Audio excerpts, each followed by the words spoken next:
In 1969, a revolutionary new program hit the airwaves. As children of all races scrambled to their television sets, they saw something that they hadn't seen before. At a time when American schools remained heavily segregated, Sesame Street offered its young viewers a diverse cast of children surrounded by adults of color who are nurturing, respected, and proud of their race.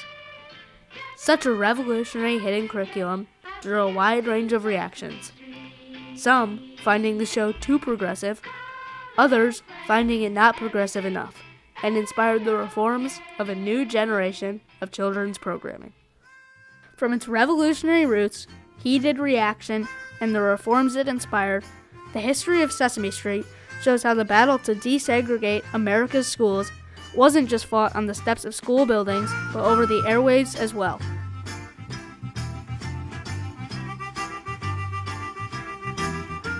School segregation has a long history in America. In 1896, Plessy versus Ferguson created the separate but equal doctrine, which segregated generations of black children in the Jim Crow South to overcrowded and poorly resourced schools. In the North, discrimination in housing likewise led to school segregation. But in 1954, Brown versus Board of Education promised to put an end to segregated schools. The court ruled that segregated schools were unconstitutional because separate was inherently unequal. This landmark decision opened doors to students like Ruby Bridges, the Little Rock Nine, and others who bravely entered formerly all-white schools amid National Guard protection and hostile crowds. But the story of racial segregation in education didn't end there. I think that it was kind of a double-edged sword when Brown versus Board came down, in that many African American teachers were displaced because of the integration.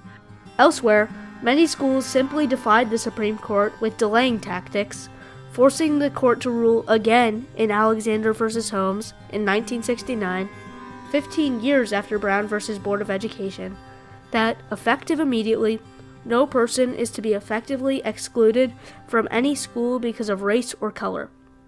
In 1969, the year Sesame Street would air, segregated schools were still common, while African American educators had become less so.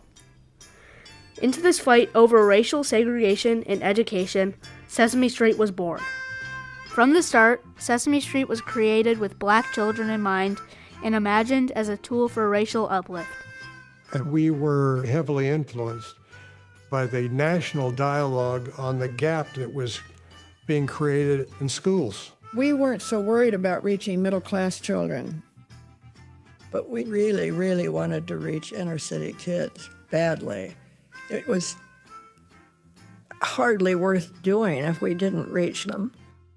Unlike other children's shows, which were set in suburban white neighborhoods or fantasy lands, Sesame Street brought into viewers' homes an urban New York City setting, filled with a diverse cast of adults and children. The goals that meant the most to me were what I called the hidden curriculum, the fact that it was an interracial cast, the fact that Gordon and Susan were a married black couple. The diversity of the country and diversity of our neighborhoods was really being highlighted on Sesame Street, but they weren't really talking about it, they were showing it. And that's really important. To promote Black pride, Sesame Street also featured a who's who of black artists and leaders, offering a deep connection to African American culture that allowed the show to build up the self-esteem of black children through positive role models. People are so used to it now, they don't realize how innovative it was. In 1969, there was nothing like that, like Sesame Street on before us. The revolutionary show was wildly popular. When you want change, you want it to start with very young people, and it just caught fire. It was entertaining, and it was colorful, and it was all those things that kids liked.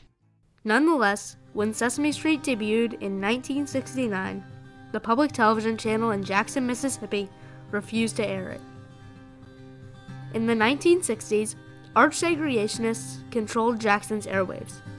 Their two broadcasting stations regularly used the N-word, rarely featured African Americans on the air, and experienced what they claimed were technical difficulties whenever significant events about civil rights were to be aired. Those officials who once opposed the showing of Sesame Street apparently felt the program had too many black performers, but pressure from parents' groups prevailed. Outraged letters poured into the station. In the end, the ban on Sesame Street lasted only 3 weeks. While broadcasters in Mississippi thought the show was too progressive, others argued that the show was not progressive enough. In 1970, Matt Robinson, who played Gordon on the show, sought to provide a more positive representation for African American children, and created a new character, Roosevelt Franklin, a child prodigy who ran his own elementary school and spoke black English. Son up, son down. Nobody's ever gonna put me down. Some parents and educators objected that Roosevelt Franklin was one-dimensional, that his dialect misrepresented black English, and that he modeled disrespectful stereotypes. Roosevelt, what about when you get 8? I'm gonna eat all the collard greens off my plate. That's good. The creators listened to the critics and retired Roosevelt Franklin after 3 seasons. Other reactions also prompted reforms.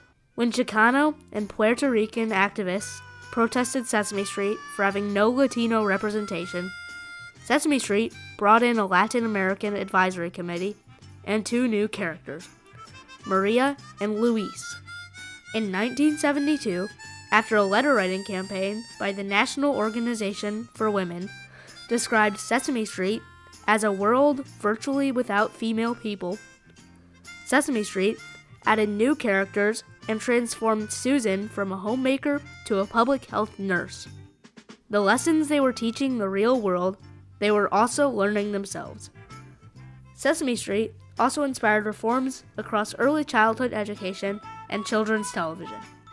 I think for sure Sesame Street influenced how we look at early childhood education.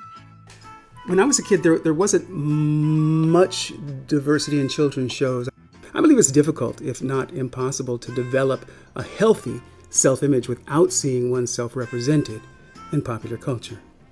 Today, countless children's programs echo Sesame Street's revolution with their own hidden curriculums that provide representation and normalize diversity in schools. In 2021, Sesame Street created 2 new Black Muppets, a multi-dimensional father and son. We want to make sure that we equip our kids with the tools that they need to talk about and to exist in this world. Nonetheless, 50 years after the Mississippi ban, Sesame Street's revolutionary hidden curriculum remains controversial. Today, some worry that Sesame Street has lost its urban roots and has been gentrified, as the original grungy set has brightened over the years, especially after the show moved to HBO. Others, however, complain Sesame Street has gone too woke. They won't stop with their push for woke politics. It's the innocence of kids that's being attacked earlier and earlier. First it started in college, now it's on Sesame Street. In 2026, the Corporation for Public Broadcasting, the entity that once funded Sesame Street, dissolved after Congress rescinded $1.1 billion in federal funding for public media. WQPT just lost 53% of their funding. That's a lot of money. For those raised on Sesame Street, the decision to defund the Corporation for Public Broadcasting can seem jarring. But the story of Sesame Street's revolutionary roots, contested reactions, and enduring reforms can help us understand how we got here.